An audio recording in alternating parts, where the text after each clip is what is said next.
Hello friends, बहुत बहुत स्वागत है हमारे यूट्यूब चैनल एसएल स्टडी पर। Madhya Pradesh daily current affairs में आज चर्चा करने वाले हैं 10 फरवरी करंट अफेयर्स की। दोस्तों वीडियो के लास्ट तक बनी रही। क्वेश्चन आप लोगों के सभी एग्जाम के लिए वेरी मोस्ट इंपॉर्टेंट होने वाले हैं। पीडीएफ के लिए हमारे टेलीग्राम ग्रुप ज्वाइन कर सकते हैं, जिसकी लिंक आपको डिस्क्रिप्शन बॉक्स में जाएगी। और साथ ही दोस्तों इंपॉर्टेंट फैक्ट भी चर्चा कर चलेंगे, तो वीडियो के अंत तक बनी रही है। चलिए देखते हैं दोस्तों क्वेश्चन दोस्तों, हाल ही में चिकित्सा पाठ्यक्रम को हिंदी में पढ़ाने वाला देश का पहला राज्य कौन सा होगा? तो दोस्तों इसका राइट आंसर है ऑप्शन हमारे अपना मध्य प्रदेश। दोस्तों चिकित्सा पाठ्यक्रम को हिंदी में पढ़ाने वाला देश का पहला राज्य होगा, आपको याद रखना है। डिटेल में चर्चा करें दोस्तों तो एमपी में अब मेडिकल की पढ़ाई हिंदी में शुरू होगी। इसका खाका भी तैयार कर लिया गया, इसे लेकर इंदौर पहुंचे चिकित्सा शिक्षा मंत्री विश्वास सारंग ने आज एमजीएम मेडिकल कॉलेज में पदाधिकारियों के साथ बैठक प्रोफेसर से उनके सुझाव भी मांगे। वहीं हिंदी पाठ्यक्रम भी तैयार करने के लिए उनसे कहा गया था, आपको याद रखना। पायलट प्रोजेक्ट के तौर पर अब भोपाल के गांधी मेडिकल कॉलेज में फर्स्ट ईयर में से हिंदी के पाठ्यक्रम को लागू किया जाएगा। मंत्री विश्वास सारंग के मुताबिक एमपी देश का पहला राज्य बनने जा रहा है जहाँ मेडिकल की पढ़ाई हिंदी में शुरू की जाएगी, तो आपको याद रखना है दोस्तों, इंपॉर्टेंट है। दोस्तों बात करें इंपॉर्टेंट फैक्ट के बारे में, तो दोस्तों मध्य प्रदेश का पहला चिकित्सा महाविद्यालय था गजराजा चिकित्सा महाविद्यालय, जिसकी स्थापना दोस्तों ग्वालियर में 1946 में की गई थी। और अगस्त 1946 को जीवाजीराव सिंधिया ने इसका उद्घाटन किया था तथा 5 दिसंबर 1948 को भारत के उप प्रधानमंत्री सरदार वल्लभ भाई पटेल ने कॉलेज की इमारत का उद्घाटन किया। और यह भारत का 17वां मेडिकल कॉलेज था, तो आपको याद रखना है। इसके अलावा दोस्तों बात करें मध्य प्रदेश के चिकित्सा शिक्षा मंत्री की, तो दोस्तों विश्वास कैलाश सारंग जी हैं और केंद्रीय शिक्षा मंत्री धर्मेंद्र प्रधान जी, तो आपको याद रखना इंपॉर्टेंट दोस्तों। बढ़ते नेक्स्ट क्वेश्चन दोस्तों, हाल ही में आईआईटी इंदौर को किस खोज के लिए 11वां पेटेंट मिला है? तो दोस्तों इसका राइट आंसर है ऑप्शन हमारे सेमीकंडक्टर चिप के लिए दोस्तों आईआईटी इंदौर को 11वां पेटेंट मिला है, आपको याद रखना है। डिटेल में चर्चा करें दोस्तों तो भारतीय प्रौद्योगिकी संस्थान इंदौर को कम ऊर्जा पर चलने वाले उपकरण बनाने के लिए पेटेंट प्राप्त हुआ है। संस्थान के प्रोफेसर ने double gate tunnel field impact transaction तैयार किया है। संस्थान के प्रोफेसर संतोष कुमार विश्वकर्मा और प्रोफेसर विकास विजयवर्गीय ने इसका आविष्कार किया है। आईआईटी इंदौर अब तक 80 शोध पर पेटेंट लेने के लिए आवेदन कर चुका है। इसमें 11 पेटेंट संस्थान को प्राप्त हुए हैं। इसमें 3 पेटेंट प्रोफेसर विश्वकर्मा के नाम दर्ज हैं। इससे पहले मिले 2 पेटेंट कंप्यूटर और अन्य उपकरणों के लिए आवश्यक मेमोरी पर काम करने के लिए पेटेंट प्राप्त हुआ था। कंप्यूटर और अन्य उपकरणों में लगने वाली सर्किट को कम ऊर्जा में चलाया जा सकेगा। प्रोफेसर विश्वकर्मा ने बताया कि अब सर्किट कम ऊर्जा पर भी चल सकेंगे और 40 वर्षों से सर्किट मासफेट का सेमीकंडक्टर बनाए जाते रहे हैं, उसमें ज़्यादा ऊर्जा लगती थी। अब इसका दूसरा विकल्प तैयार कर लिया गया है और टनल फील्ड इम्पैक्ट ट्रांजिस्टर बनने से 0.5 वोल्टेज से कम ऊर्जा की आपूर्ति कर भी सर्किट बेहतर प्रदर्शन कर सकेगा, तो आपको याद रखना है। दोस्तों बात करें आईआईटी इंदौर के बारे में, दोस्तों इसकी स्थापना 2009 में की गई थी, तो आपको याद रखना है। और इसके दोस्तों अभी हाल ही में निदेशक नियुक्त किए गए हैं डॉक्टर एस सुहास जोशी जी, तो आपको याद रखना है इंपॉर्टेंट दोस्तों। बढ़ते हैं क्वेश्चन दोस्तों, हाल ही में Lakshmibai national institute of physical education कौन से डिप्लोमा कोर्स शुरू करने जा रही है? तो दोस्तों इसका राइट आंसर है ऑप्शन नंबर सी, यही यानी diploma course in adopted physical education और diploma course paralympic education, 2 diploma course शुरू करने जा रही है, आपको याद रखना है। ऑप्शन नंबर सी करेक्ट है। डिटेल में चर्चा करें दोस्तों तो भारत ने इस पैरालंपिक में 13 पदक जीत कर नया इतिहास बनाया है।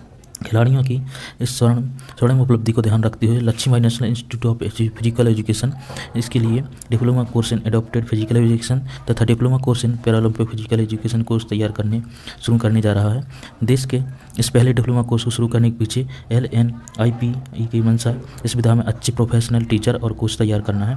इससे देश में इस विधा खिलाड़ियों की संख्या वृद्धि हो सके और भारत सरकार ने संस्थान द्वारा क्रियान्वित होने वाले इस कोर्स के लिए अपनी सहमति दे दी है, तो आपको याद रखना है दोस्तों। बात करें दोस्तों लक्ष्मीबाई नेशनल फिजिकल एजुकेशन के बारे में, तो दोस्तों इसकी स्थापना ग्वालियर में 1957 में की गई थी, जिसके दोस्तों वर्तमान में वाइस चांसलर प्रोफेसर विवेक पांडे जी, तो आपको याद रखना है। दोस्तों बात करें इंपॉर्टेंट फैक्ट के बारे में, तो दोस्तों पैरालंपिक खेलों की शुरुआत दोस्तों 1948 से की गई थी। और दोस्तों पैरालंपिक में स्वर्ण पदक जीतने वाले पहले भारतीय थे मुरलीकांत पेटेकर, जो कि तैराकी से संबंधित थे, आपको याद रखना है। इसके अलावा दोस्तों बात करें टोक्यो पैरालंपिक 2020 के बारे में, तो दोस्तों यह ग्रीष्मकालीन का 16वां संस्करण था, आपको याद रखना है, जो कि टोक्यो में खेला गया था। दोस्तों इसमें भारत ने कुल 19 पदक जीते, जिसमें कि दोस्तों 5 स्वर्ण, 8 रजत और 6 ब्रॉन्ज मेडल थे, तो आपको याद रखना है। इसके अलावा दोस्तों इसका शुभांकर दसोमेटी आपको याद रखना है और भारत के स्थान तक 24वां, तो आपको ये भी याद रखना है। इसके अलावा दोस्तों बात करें स्वर्ण पदक विजेता खिलाड़ियों के बारे में, जो कि आपको इंपॉर्टेंट याद रखने ही है दोस्तों। अवनीला खेरा जो कि दोस्तों शूटिंग संबंधित थी, सुमित अंतिल जो जेवलिन थ्रो से संबंधित थे, आपको याद रखना है। मनीष नरवाल दोस्तों ये भी शूटिंग संबंधित थे और प्रमोद भगत बैडमिंटन और कृष्णा नागर बैडमिंटन, तो आपको याद रखना है इंपॉर्टेंट दोस्तों। बढ़ते हैं नेक्स्ट क्वेश्चन दोस्तों, हाल ही में कहाँ शंकराचार्य जी की 108 फीट ऊंची बहुधातु प्रतिमा शंकर संग्रहालय और आचार्य शंकर अंतर्राष्ट्रीय अद्वैत वेदांत संस्थान का निर्माण किया जाएगा? तो दोस्तों इसका राइट आंसर है ऑप्शन नंबर बी, ओंकारेश्वर में दोस्तों शंकराचार्य जी की 108 ऊंची प्रतिमा और संग्रहालय स्थापित किया जाएगा, आपको याद रखना है। डिटेल में चर्चा करें दोस्तों ओंकारेश्वर से आचार्य शंकराचार्य की 108 बहुधातु प्रतिमा संग्रहालय अद्वैतवाद अंतर्राष्ट्रीय वेदांत 141.85 करोड़ की सैद्धांतिक स्वीकृति प्रदान की गई है। यह दोस्तों खंडों और क्रमशः प्रारंभ होगा, तो आपको याद रखना इंपॉर्टेंट दोस्तों। और नेक्स्ट क्वेश्चन दोस्तों, कृषि क्षेत्र में कौन सा राज्य देश में सर्वोपरि है? दोस्तों इसका राइट आंसर है option number D, option number C, Madhya Pradesh राज्य दोस्तों देश में कृषि क्षेत्र में सर्वोपरि है, आपको याद रखना है। डिटेल में चर्चा करें दोस्तों, तो किसानों की अथक मेहनत से आज प्रदेश कृषि विकास के क्षेत्र में सर्वोपरि है। प्रदेश को कृषि उत्पादन तथा योजना संचालन क्षेत्र में बेहतर प्रदर्शन के लिए 7 बार कृषि कर्मण अवार्ड प्राप्त हुआ है, तो आपको याद रखना दोस्तों। इसके अलावा दोस्तों प्रदेश आज दलहन के क्षेत्र में उत्पादन देश में प्रथम है।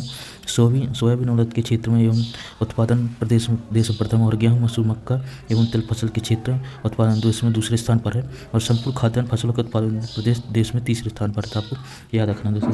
बात करें दोस्तों मध्य प्रदेश में कृषि क्षेत्र के बारे में, तो इंपॉर्टेंट फैक्ट के बारे में, तो दोस्तों मध्य प्रदेश में कृषि मंडी बोर्ड की क्षेत्रीय कार्यालयों की संख्या 7 है, जो कि इनकी स्थापना 1973 में की गई थी। और दोस्तों मध्य प्रदेश कृषि लागत विपणन आयोग का गठन 2017 में किया गया था, आपको याद रखना दोस्तों। सबसे इंपॉर्टेंट बात, मध्य प्रदेश की प्रमुख फसलें और उनसे संबंधित जिले, तो दोस्तों धान सबसे ज़्यादा बालाघाट में, गेहूँ होशंगाबाद में, चना विदिशा में, राई सरसों मुरैना में, सोयाबीन उज्जैन में दोस्तों, कपास खरगोन में, शहद मुरैना में, और मूंगफली खरगोन में दोस्तों, और अफीम मंदसौर में सबसे ज़्यादा, और गन्ना नरसिंहपुर, मक्का छिंदवाड़ा और ज्वार बड़वानी जिले में सबसे ज़्यादा उगाई जाती है, तो आपको ये याद रखना है दोस्तों। और दोस्तों बात करें मध्य प्रदेश कृषि कल्याण मंत्री के बारे में, तो दोस्तों कमल पटेल जी हैं, तो आपको याद रखना है। और दोस्तों केंद्रीय कृषि मंत्री है नरेंद्र सिंह तोमर जी, तो आपको याद रखना इंपॉर्टेंट दोस्तों चर्चा करें इंपॉर्टेंट करंट अफेयर्स 9 जनवरी current affairs quick revision. Question दोस्तों, देश का सबसे advance sports science centre Madhya Pradesh के किस शहर में है? तो दोस्तों इसका राइट आंसर है ऑप्शन नंबर बी, भोपाल में। नेक्स्ट क्वेश्चन है, हाल ही मध्य प्रदेश राज्य शासन द्वारा कितनी नई नगर परिषद का गठन किया गया है? तो दोस्तों इसका राइट आंसर है ऑप्शन नंबर बी, 4, आपको याद रखना है। नेक्स्ट क्वेश्चन है, मध्य प्रदेश के शासकीय विद्यालय में खेलो इंडिया की तर्ज पर कौन सी योजना का संचालन किया जा रहा है? तो दोस्तों इसका राइट आंसर है ऑप्शन नंबर बी, खेलो एमपी योजना चलाई जा रही है, आपको याद रखना ऑप्शन नंबर बी करेक्ट है। नेक्स्ट क्वेश्चन है, हाल ही में 12 से 22 फरवरी तक पंचकल्याण महोत्सव का आयोजन कहाँ किया जाएगा? तो दोस्तों इसका राइट आंसर है ऑप्शन नंबर सी, दमोह के कुंडलपुर में यह आयोजन किया जाएगा, आपको याद रखना है। नेक्स्ट क्वेश्चन, हाल ही में मुख्यमंत्री शिवराज सिंह चौहान ने किस जिले में ग्राम नगर के जन्म दिवस मनाने की शुरुआत करेंगे? तो दोस्तों इसका राइट आंसर है ऑप्शन नंबर बी, सीहोर के जैतपुर ग्राम से ग्राम नगर जन्म दिवस मनाने की शुरुआत करेंगे, आपको याद रखना है। दोस्तों कल आपसे क्वेश्चन पूछा था, देश का पहला सबसे advance sports science centre Madhya Pradesh किस शहर में है? तो दोस्तों इसका राइट आंसर था ऑप्शन नंबर बी, भोपाल। आज के लिए आपकी क्वेश्चन है, हाल ही में Lakshmibai national institute of physical education कौन से डिप्लोमा कोर्स शुरू करने जा रही है? तो दोस्तों इसका राइट आंसर कमेंट बॉक्स में देना है। दोस्तों यह था हमारा current affairs video, I hope आपको पसंद आया होगा।